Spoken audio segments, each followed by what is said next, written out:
Detail में आपने ये सारी की हैं करेक्टरिस्टिक्स, उसको ऐड कर देंगे। ये क्योंकि अलग से एक क्वेश्चन आता है ना करेक्टरिस्टिक्स का, तो उसमें फिर आपने डिटेल्ड आंसर करना होता है। लेकिन अगर कुछ इस तरह से आप ऐसे क्वेश्चंस को सॉल्व कर रहे हैं जिसमें जस्ट आपने इंट्रो वगैरह देना है इसकी पोइट्री का या राइटिंग टेक्निक का, तो उसमें सिर्फ शॉर्टली आप बता देंगे बाय नेम के ये क्वालिटीज़ हैं, ये स्टाइलिस्टिकल डिवाइसेस हैं जो कि इसने अपनी पोइट्री में यूज़ की हैं। आज हमने इसके ऑड स्टार्ट करने हैं। अभी मेहरीन आप बच्चे थोड़ी सी यहाँ पे करेक्शन कर लीजिएगा कि 5 ऑड्स इसके वो हैं जो कि प्रॉपर ऑड की फॉर्म में हैं या ऑड की डेफिनेशन पे पूरे उतरते हैं। वैसे इसके 2 और सोनेट्स हैं जिनको ऑड्स में ही, यानी उनको ऑड्स ही डिक्लेयर किया गया है, लेकिन उसमें वो इसलिए क्योंकि मिंगलिंग है सोनेट्स और ऑड्स दोनों की। तो जो प्योर ऑड्स की फॉर्म है वो 5, वो जो हमने कल डिस्कस किए थे, सिर्फ वो आपने जो है ना उसमें मेंशन करने हैं, और मोस्ट रेलिवेंट भी वही हैं रेफरेंसेस के लिहाज से। अब ऑड होता क्या है? ऑड की आपने डेफिनेशन जब देनी है तो फिर आप पहले तो इसका ओरिजिन बताते हैं डेफिनेटली कि it comes from the Greek word एडियन।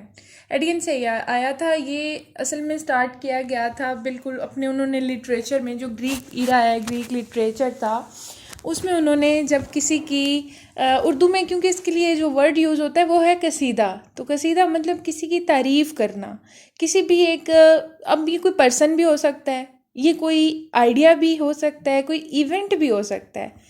तो इसमें उन्होंने इसको भी रिदमिक स्टाइल में with music with harmonious tone इसको लिखा, तो उसको उन्होंने एडियन का नाम दे दिया गया। उस टाइम में उन्होंने ये नाम दिया। तो फिर आपने अब ऑड की फॉर्म में से लेना है, क्योंकि इसको न्यू जो नाम या इंग्लिश लिटरेचर में काउंट किया जाता है, इसका जो जेनरा वो ऑड है।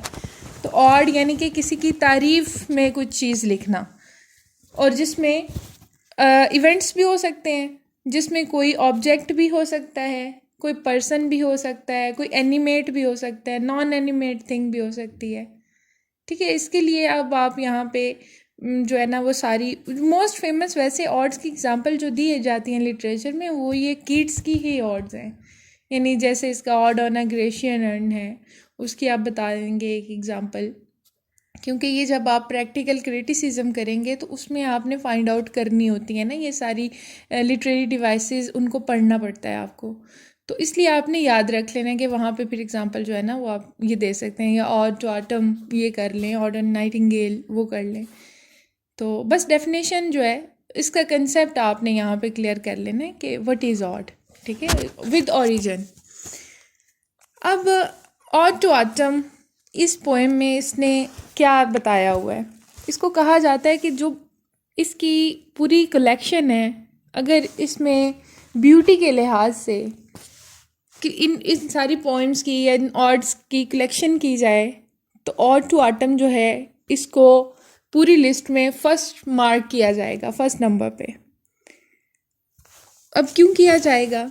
इसकी टोन क्या है, इसमें उसने किया क्या है? पहले तो आपने इसका पैटर्न जो है ना वो बताना है कि वो क्या है। पैटर्न इसका थोड़ा सा कॉम्प्लिकेटेड नज़र आएगा आपको। जो फर्स्ट स्टैंजा का रिदम है वो इस टोन को फॉलो करता है, A B C D E D C C E. अब ये पैटर्न क्या है? ये पैटर्न्स भी सारे हम जब प्रैक्टिकल क्रिटिसिज्म स्टार्ट करेंगे तो उसमें आपको ये समझ आएगी कि क्यों जो है ना ये कैसी टोन्स हैं और कैसे ली गई। यानी कि ए बी है। अब A B first line and second line ये दोनों सेम हो, फिर ए बी और ए बी ये भी सेम इसी के साथ हारमोनियस हो फर्स्ट 2 लाइंस के साथ। आगे अगेन सी डी, यहाँ पे टोन जो है वो पोएम की थोड़ी चेंज होगी, यानी लाइंस की हारमोनियसनेस में फ़र्क आएगा। और फिर ई डी मीन्स कि जो ई है वो न्यू लाइन होगी, लेकिन डी अगेन यहाँ पे सी डी वाली जो लाइन है मीन्स सेकेंड लाइन उसको सपोर्ट कर रही होगी। ठीक है, ये इसका पैटर्न है। तो ये इसको आप बताएंगे कि इसके एक रिदम या टोन जो है वो ये वाली है। अब पोएम में है क्या? टोटल इसमें आपको 3 स्टैंजाज मिलते हैं। फर्स्ट 2 स्टैंजाज आपको जो, बल्कि मेन फर्स्ट स्टैंजा स्पेशली, उसमें आपको पूरा वो नेचर का एक प्रोसेस नज़र आता है कि नेचुरल प्रोसेस क्या होता है। ठीक है, ये सिर्फ आप अपने कंसेप्ट को क्लियर करने के लिए इस पोएम के बारे में कि ये चीज़ें जो है ना वो इस तरह से सिमेट्री में लेके चली गई हैं इसमें। तो रिमेनिंग जो 2 स्टैंजाज हैं उसमें आपको सेंशियस ऑब्जर्वेशंस नज़र आती हैं या फिर कॉन्सिक्वेंसेस ऑफ दैट प्रोसेस जो आपने फर्स्ट स्टैंजा में रीड किया वो आगे यहाँ पे कंटिन्यूटी के साथ नज़र आता है। तो ये इस सारे में आपको एसेंशियल सीक्वेंस ऑफ इवेंट्स वो भी नज़र आता है, जैसे कि अब पहले आप देखते हैं कि एक प्री हार्वेस्ट राइपनेस वो दिखाई गई है, सेकंड में लेट हार्वेस्ट रिप्लेशन है and lastly post harvest natural music है। तो अब ये पूरा एक वैसे तो हमें नज़र आता है ना एग्रीकल्चर कॉन्स्पायरेसी है जिसको उसने जो है ना वो दिखाया हुआ है अपनी राइपनेस तक जाते हुए और फिर उसके बाद उसको वो ख़त्म भी कर देता है। यानी कि 3 स्टेजेस सिंपली इसको समझ लें आप। जैसे ह्यूमन लाइफ को आप देखें ना तो बचपन, जवानी, बुढ़ापा, तो उसमें भी आपको कुछ ऐसा ही नज़र आएगा कि हार्वेस्टिंग से दिखा रहा है। यानी कि उसकी पहले समझ लें कि चाइल्डहुड को उसने दिखाया, फिर उसके बाद उसकी यूथ और फिर उसके बाद ओल्ड एज यानी कि डिस्ट्रॉयनेस या टूवर्ड्स डेथ। अब इसको जो लास्ट स्टैंजा है उसको डेथ हॉन्टेड स्टैंजा कहा जाता है। ये आप जब एक्सप्लेनेशन लिख रहे होंगे पेपर में तो आप उस की एक्सप्लेनेशन करते हुए फिर ये मेंशन करेंगे, थोड़ा सा वहाँ पे मेंशन करके ना बोल्ड वर्डिंग में ये इन लफ्ज़ों को कि the last stanza of ode to autumn is ordinarily considered to be death haunted, क्योंकि उसमें क्या है, उसमें इवनिंग है, इसमें लाइट इज़ फेडिंग। ठीक है, उस लास्ट स्टैंजा में वो दिखा रहा है उसको फेडिंग होते हुए, यानी कि उसको बहुत ज़्यादा ट्वाइलाइटनिंग सी पोजीशन है उसकी, बहुत वीक सी लाइट है। और उसमें उसने डाई का जो वर्ड यूज़ किया है ट्वाइसली यूज़ करता है सिर्फ 5 लाइन्स में उसको। तो इसलिए यानी कि सारी स्ट्रॉन्ग, क्योंकि उसमें प्रेजेंस ऑफ डेथ है इसलिए इसको डेथ हॉन्टेड स्टैंजा डिक्लेयर किया गया। बाकी इस पोएम का स्टाइल वो बड़ा यूनिक, बड़ा परफेक्ट नज़र आता है और कुछ क्रिटिक्स इसे तो मास्टरपीस कहते हैं। कंज्यूमेट आर्टिस्ट जैसे होते हैं ना तो वो डिक्लेयर करते हैं कि ये एक मास्टरपीस है इस आर्ट में, क्योंकि इसमें सारी जो उसने रखी हुई है डिक्शन, इसमें स्टाइल और इसमें यूज़ ऑफ सिमिलीज, वो सारा कुछ बहुत ही ऑब्वियस, बहुत ही ज़बरदस्त एक अपनी उस लेवल को जो होता है ना पीक पे ले जाना, अपने राइटिंग लेवल को, राइटिंग टेक्निक को, तो उसको ऐसे ही लिखता है। अब हमने इसको देखना है डिटेल में कि टोटल जो है इसके मेन, इसको वैसे काउंट किया गया है कि मेन जो स्टैंजाज हैं वो इसमें 3 हैं। तो आपने उन 3 स्टैंजाज को देखते हुए कि हर स्टैंजा में किस तरह से इसने हर चीज़ को एक्सप्लेन किया। मेन आइडियाज़ मैंने आपको बता दिए हैं, यानी कि 3 स्टेजेस आपने उसको समझ लेना है और ये हार्वेस्टिंग या एग्रीकल्चर प्रोसेस है। तो उसके साथ साथ अब इस तनाजुर में आपने सारी ये जो लाइंस होंगी उनको समझने की कोशिश करनी है तो उसमें क्या बताया हुआ है। बाकी मज़ीद अगर आप इसी को डिटेल में बताना चाहेंगे, यानी जैसे कि अब क्वेश्चन आपको आ जाता है ना कि आप इस पे क्रिटिकल एप्रिसिएशन लिखें, तो फिर फर्दर आप इसमें क्या ऐड करेंगे। फर्दर आप इसी को यानी कि पूरी पोएम का रिदम और टोन बतानी होती है ना, तो वो सारा कुछ बताने के साथ साथ आप इन 3 स्टैंजाज की और भी फर्दर एक्सप्लेनेशन बता सकते हैं इसके बारे में कि इसमें 8 लाइंस हैं हर स्टैंजा में। और मेन इसमें जो थीम है वो हमें ब्यूटी नज़र आती है, क्योंकि ब्यूटी से ये नेचुरल ब्यूटी ये सब बड़ा कंसर्न रहा, बड़ा इम्प्रेस रहा, उसके बारे में लिखता रहा। साथ ही साथ एक आइडियलाइज्ड वर्ड है ऑफ ह्यूमन बीइंग या मैन का कह लें, और नेचर का भी, और ये दोनों चीज़ें जो हैं वो हारमोनियसली वर्क कर रहे हैं एक दूसरे के साथ। ये दोनों पॉइंट्स विविड इमेजरी है इसमें, ये लिटरेरी डिवाइसेस और भी हैं जैसे सिमिली है, पर्सोनिफिकेशन है, रिटोरिकल क्वेश्चंस हैं, ये सारा कुछ भी इसके अंदर मौजूद है। यानी कि simply you can say that और true autumn is mixture of ripening, fulfilment, dying and death. इन चीज़ों का सारा जो है ना वो कॉम्बिनेशन इसमें बताया हुआ है। और ये जॉन कीट्स, क्योंकि ये फेमस है रोमांटिक पोइट के नाम से, इसलिए आप ये भी साथ बताएंगे कि ये जितने भी इसके ऑड्स हैं और ये भी और टू ऑटम भी, ये रोमांटिसिज्म में इसका वर्क काउंट किया जाता है, क्योंकि इसमें सारी क्वालिटीज़ जो है ना वो रोमांटिसिज्म वाली मौजूद हैं। अब हम इसको ज़रा डिटेल में पढ़ेंगे, यानी कि इसकी एक्सप्लेनेशन करेंगे। बाकी छोटी मोटी चीज़ें वैसे जब क्वेश्चंस करेंगे ना तब आप वहाँ पे तो डिटेल में करेंगे, लेकिन साथ आपने नोट करते जाना है। जैसे हमने थीम्स भी इसके अंदर पढ़ने हैं, ब्यूटी एंड डेथ ये थीम होगा इसके अंदर जो आपको मिलेगा, यानी कि बहुत ही कॉमन ये थीम है, हर एक में नज़र आता है।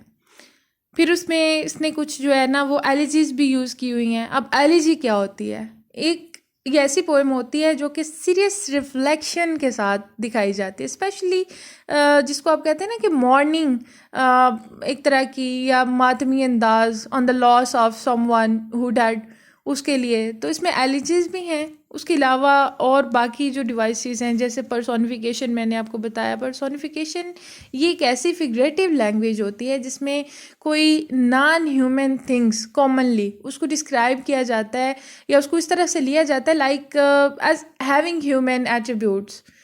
जिस तरह से ना आप यहाँ पे आगे एग्जांपल्स भी पढ़ेंगे कि कहाँ कहाँ इसने पर्सोनिफाई किया हुआ है इस, यानी कि एक नॉन एनिमेंट या एक ये आटम है, इसको एक वो लेडी का वो एक स्ट्रक्चर सा दे देता है। तो ये भी जो है ना ये इसकी डिवाइसेस ये भी बड़ी इंपॉर्टेंट है, ये आपको याद होनी चाहिए कि कौन सी यूज़ करता है, ताकि फिर आपके लिए इजी हो जाए एक्सप्लेनेशन करते हुए, आप वहाँ पे मेंशन कर सकें कि इस लाइन में ये टेक्निक है। बाकी राइटर्स की भी आपको अंडरस्टैंड करना फिर इजी हो जाएगा। फिर इमेजरी जो है वो क्या होती है? ये एक डिस्क्रिप्टिव लैंग्वेज लिखी जाती है जो कि इंगेज होती है ह्यूमन सेंसेस के साथ। अब सेंसेस चाहे वो कोई एक सेंस हो, चाहे वो कोई ज़्यादा सेंस हो, लेकिन इन्वॉल्वमेंट हो, तो वो इमेजरी में है। चलिए अब स्टार्ट कर लेते हैं इसकी explanation. Reference to the context, ये क्वेश्चन क्योंकि आपका तब तक इनकम्प्लीट रहता है जब तक आपने टेक्स्ट पढ़ी नहीं होती, तो अब हम टेक्स्ट स्टार्ट करते हैं। Odd to autumn. ऑटम, अब आपको पता है ये सीज़न है। सीज़न यानी कि वैसे तो अगर आप इसको इसके देखें टिपिकल मीनिंग्स में, तो जो रोमांटिक पोइट्स हैं वो सारे के सारे अपनी एक्स्ट्रा ऑर्डिनरी सेंसिटिविटी के लिए मशहूर होते हैं। तो इस तरह के जो नेचुरल प्रोसेसेस होते हैं या कह रहे नेचुरल मूड्स होते हैं वो उन पे बड़ा इफ़ेक्ट करते हैं और उनकी क्रिएटिविटी को बड़ा मुतासिर करते हैं। तो अब आटम में आमतौर पे हम देखते हैं कि हिज़ां जो है वो ज़्यादा लोगों को पसंद नहीं होती, लेकिन कुछ लोग जो हैं जैसे आर्टिस्टिक टाइप के जो लोग होते हैं वो बड़ा ज़्यादा इम्प्रेस होते हैं उससे, क्योंकि वो उसको नेगेटिव मीनिंग्स में नहीं लेते। जैसे कि कीट्स है, ये अब ये सारी डाइंग सिचुएशन जो नज़र आ रही है, यानी कि पत्ते जो है मुरझा के गिर रहे होते हैं, ये सारा कुछ ये इसको न्यू मीनिंग्स में लेता है, यानी कि होप के मीनिंग्स में ले रहा है कि ये ख़त्म नहीं है, ये अख्ताम नहीं है ज़िंदगी का, बल्कि एक नई ज़िंदगी की शुरुआत का एक साइन है।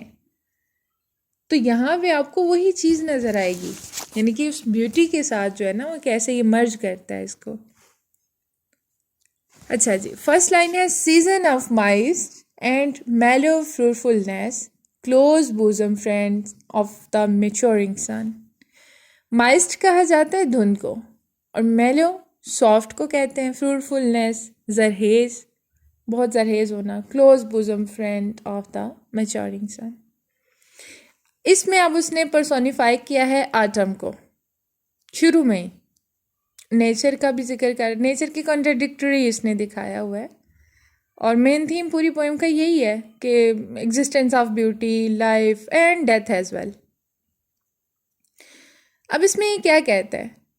फर्स्ट में ये एड्रेस कर रहा है आटम को कि यानी कि उसके टू फीचर्स बताते हुए, जैसे season of mists and mellow fruitfulness. तो ये क्या है, ये कौन सा सीज़न है जिसके अंदर कहता है कि ये धुंध भी है और साथ ही साथ जरहेज़ी भी है। अब जरहेज़ी उसे कैसे नज़र आ रही है? हालांकि वैसे अपेरेंटली तो उसने कह दिया ना कि धुंध है, यानी कि ये इतनी सर्दी है कि अब इसमें कोई नई चीज़ उग नहीं सकती या नए प्लांट्स नहीं ग्रो कर सकते। लेकिन उसके साथ साथ जो ये कह रहे हैं ना कि मेलो फ्रूटफुलनेस, यानी कि इसकी जो है वो जरहेज़ी भी है। जरहेज़ी क्यों? क्योंकि ये आने वाले टाइम के लिए खुद को प्रिपेयर कर रहे हैं। यानी कि एक न्यू फॉर्म में, जैसे पता है स्प्रिंग आता है जस्ट आफ्टर ऑटम, तो फिर उसमें फ़ौरन से नई कॉम्पलें खिल जाती हैं, नए फूल उगाते हैं। तो ये उस वजह से कह रहा है कि वो एक नई अराइवल की या न्यू एक वेलकम करने के लिए ये रेडी कर रहे हैं खुद को। उसके बाद ये कह रहे close bosom friend of maturing sun. Maturing sun मतलब यहाँ पे कह रहा है कि ये कंस्पायरेसी है, तुम दोनों प्लॉटिंग कर रहे हो। आटम को और सन को कह रहा है कि तुम दोनों मिलके प्लॉट कर रहे हो कि तुम लोगों ने अब क्लोज बूजम फ्रेंड कौन है, ये नेचर का फ्रेंड है मैच्योरिंग सन, जिसको वो रिकॉल कर रहे हैं यहाँ पे कि तुम दोनों आपस में वर्क कर रहे हो मिलके, और फिर इस वर्क के बाद तुम लोग क्या करोगे कि एक नई चीज़, यानी अब जो हमें लग रहा है कि हर चीज़ जो है वो ख़त्म हो चुकी है बिल्कुल, अब वो कोई यहाँ पे स्प्रिंग वेदर तो है ही नहीं, या स्प्रिंग सीज़न तो फ़िलहाल प्रेजेंट हमें कहीं पे नज़र ही नहीं आ रहा, लेकिन तुम लोग आहिस्ता आहिस्ता इसको क्या करोगे कि दोबारा उस फ्रूटफुलनेस जिसका ऑलरेडी इसने जिक्र कर दिया कि उसकी तरफ लेके आओगे। थर्ड लाइन में कहता है conspiring with him how to load the bless, यानी कि अब डायरेक्टली, पहले उसने इनडायरेक्टली बात की कि तुम दोनों, यानी उन दोनों का कॉम्बिनेशन दिखाया, अब फिर कंस्पायरेसी उनकी दिखाई, यानी कि उनके मिलजुल के काम करने की बात कर रहा है कि with him how to load and bless, कि कैसे तुमने लोड अब किस चीज़ का होगा, फ्रूट्स का होगा, फ्लावर्स का होगा, न्यू प्लांट्स का होगा। With fruit the vines that round the thatched eaves run. Vines कहते हैं अंगूर की बेलों को, और थैच ये एक घास फूस से बने हुए, जो ईव्स कहते हैं रूफ्स को, यानी घास फूस से बनी हुई झोपड़ियाँ। ये एक समझ लें कि आप एक गार्डन का जो है ना वो हमें एक इमेज वो यहाँ पे दे रहा है कि एक गार्डन है, उसके अंदर जो है ना वो ऐसे होगा कि अंगूर की बेलें उगाएंगी, और फिर वहाँ पे जो ऐसे कुछ कॉटेजेस बने हुए हैं, उसके साथ साथ हम देखेंगे कि अंगूर की बेलें जो हैं वो उसके साथ साथ वो भी ग्रो कर रही हैं, मतलब वो उस पूरे रूफ को कवर कर रही हैं। टू बेंड विद एप्पल्स, और फिर यहाँ पे जो दरख्त हैं वो उस बोझ से, फलों के बोझ से, और फल कौन सा, एप्पल, उससे बेंड हो जाएंगे। The most cottage trees, most कहते हैं ये जो एक फंगस सी नहीं लग जाती, काई, एक नम एरिया जो है ना वो ज़्यादा देर तक नमी रहे कहीं पे, तो वहाँ पे वे ग्रीन ग्रीन सा आपको स्ट्रक्चर नज़र आता है, वो मॉस्ट है। तो mossed cottage trees and fill all fruit with ripeness to the core, core कहते हैं गोदे को, कि फिर कहते हैं कि इसका क्या फ़ायदा होगा कि जो जितने भी फ्रूट्स हैं वो अपने गोदे तक, यानी उनमें राइपनेस आ जाएगी, वो पक जाएंगे, रेडी हो जाएंगे। To swell the gourd, gourd is a vegetable, तो कहता है कि वो भी जो गॉड है वो स्वेल हो जाएगी, मतलब पक जाएगी, राइपनेस के लिए उसने स्वेल का वर्ड यूज़ किया है। एंड प्लम्प, प्लम्प आप कहेंगे ये भी जो है ना दिखा रहा है उसको एक स्ट्रक्चर ही दे के कि plump and the Hazel shells, Hazel जो है वो एक फलदार झाड़ी, और प्लम्प ये आलूचे की एक शक्ल है, तो उसकी बात कर रहे हैं, यानी कि इतनी ज़्यादा राइपनेस आ जाएगी कि ये सारे जो फ्रूटफुल थिंग्स हैं ना वो हमें अपनी राइपनेस के साथ नज़र आएंगी। With a sweet kernel, kernel भी कहते हैं उसके अंदर जो गोदा होता है फ्रूट के अंदर उसको।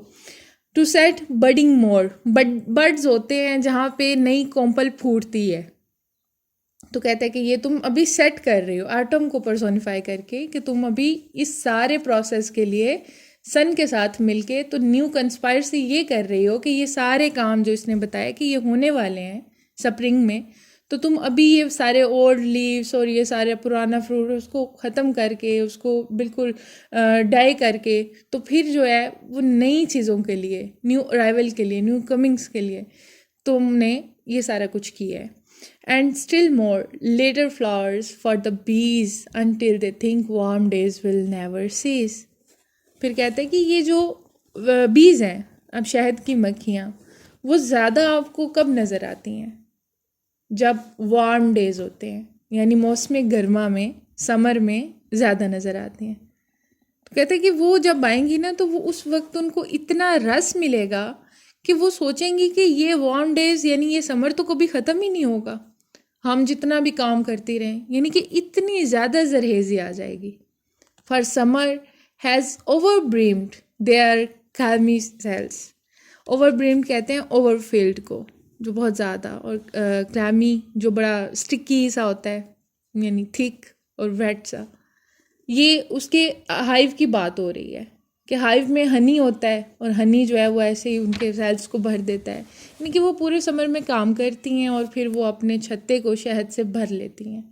और उस वक्त इतना ये सारा कुछ अपने जोबन पे होता है, ये मौसम और ये फूल और उनमें रस, कि वो समझती हैं कि कभी ख़त्म नहीं होगा। अब आपने यहाँ पे ये वर्ड्स के मीनिंग्स तो पढ़ लिए कि वो ये बने, एक्सप्लेन क्या करना है, या राइटर जो है उसका मेन आइडिया क्या है, वो बताना क्या चाहता है यहाँ पे।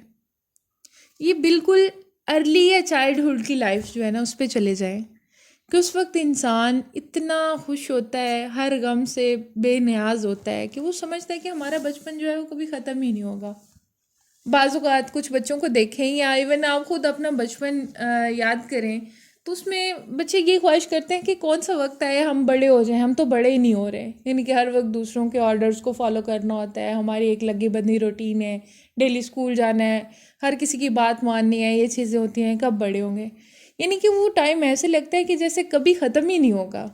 और उसको ये बीज, यानी एक स्मॉल इंसेक्ट से, और बीज जो है वो क्योंकि ग्रुप में रहती है, तो अब ये कह रहा है कि ये सारा कुछ जो है ना, यानी असल में ये वो टाइम था कि जब हमें भी लगता था कि ये कभी ख़त्म ही नहीं होगा, ये बचपन और ये इतना सुहाना ज़माना ये ऐसे ही रहेगा।